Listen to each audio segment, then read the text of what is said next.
And let's take you live to KwaZulu-Natal, where the ANC's PEC is currently meeting to discuss what possibly could have led to their dismal showing during the recently held elections in May. Let's take you live there. In fostering peace and stability in that province. It is this legacy of leadership that we recognize King Misuzulu to be actively pursuing as well. We are committed to working closely with the King to keep this culture of political tolerance, peace and stability, which stays crucial to the continued unity and progress of that province.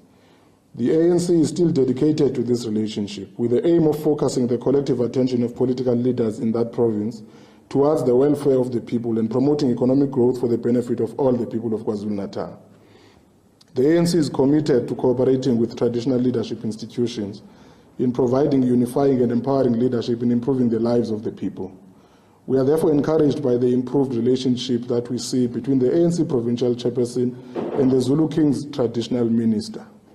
As leaders, their commitment to peace, maturity and tolerance will serve as a model for cooperation.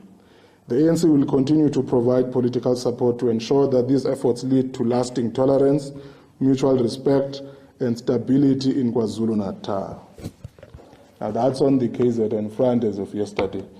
Today, the National Working Committee met with the leadership of Gauteng to discuss our approach to the local government affairs of the province. In particular, the discussion was about our approach to the stability of governance in the Tshwane Metropolitan Municipality. As we had indicated yesterday, the ANC National Working Committee will be visiting Gauteng in the province tomorrow, and we will be talking to all structures of the ANC in Gauteng to get an understanding of the state of the organization and the state of local government on the ground. That will also then include a discussion with the Tshwane Regional Executive Committee and branches, and then on Monday we will have a provincial PEC meeting with the NWC to take up that discussion. So in due course, the ANC will give a public statement about its approach to what should happen in Tshwane in terms of government.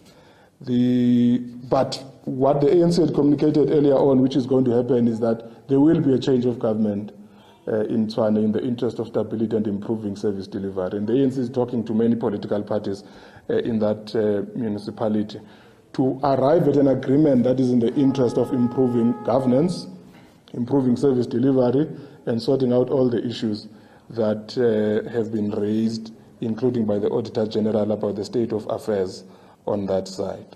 The other matter that is important, the ANC working with government is finalizing preparations for the repatriation of the remains of many leaders of the ANC and comrades who died in exile. Among them is the former Secretary General of the ANC, Comrade Duma Nokwe.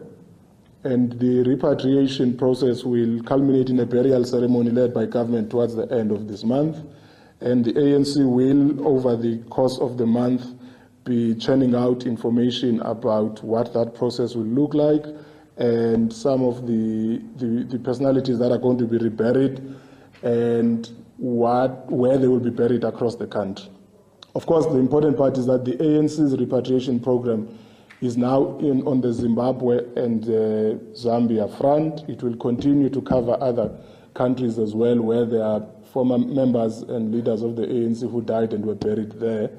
We will still deal with all frontline states in Mozambique, in Tanzania, all the way up to Uganda, but that also includes discussions between the South African government and the governments of that country on that front.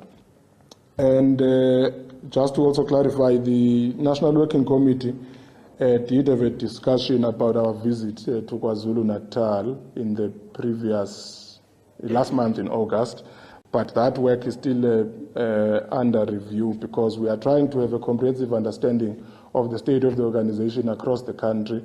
And as we did indicate earlier, a decision about what we do with respect to structures of the ANC will be communicated after the special NEC meeting that we said will sit either at the end of August or now mid-September. It's now clear that that NEC meeting is going to sit in the middle of September due to the outstanding work that we are still going to do NEC deployees of the ANC will be across South Africa tomorrow in a number of provinces in the Eastern Cape, in Northern Cape, in Limpopo, where we will be doing the same work of trying to understand what is the state of our organization, what is the state of local government, are we in a position to improve delivery of services to the people, where are the gaps, what interventions are needed for us to make in order to improve the provision of services on the ground.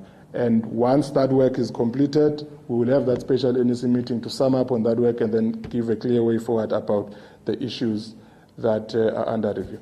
The other matter that must be noted, the ANC Youth League is commemorating its 80th anniversary on the 10th of September. It also intends, as they have announced, to undertake a march to the Johannesburg Stock Exchange to raise issues about what they believe should be corporate South Africa's participation on economic recovery and economic growth.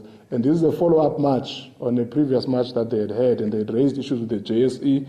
It will include following up, therefore, on the extent to which the stock exchange and the companies that are listed there have taken into account the concerns of young people about what the future of South Africa ought to look like from an investment and economic development point of view. Thank you very much. That is where we are. News 24, you must accept that the decisions will be communicated in due course where they arise. Thank you. Any question? Yes, News 24. My question is about the visit Mr. Duma and KZN. He went to apologize, I understand, for the incident, the micro-incident. Are you conceding that his behavior during that time, and also just the fractured relationship between the PC and the royal household, might have resulted in the loss of the election?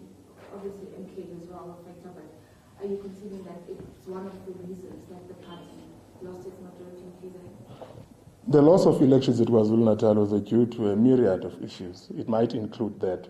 But our point of interest is not so much elections now, but about ensuring that there is mutual... All right, we're going to come out of that live press briefing there. As you've heard, ANC acting national spokesperson, Mr. Zuko Kodlimbi. In fact, that presser is actually taking place here in Johannesburg, but just to basically take a look and see as to what are some of the issues that led to the electoral decline of the party in the KwaZulu-Natal district during the recently held May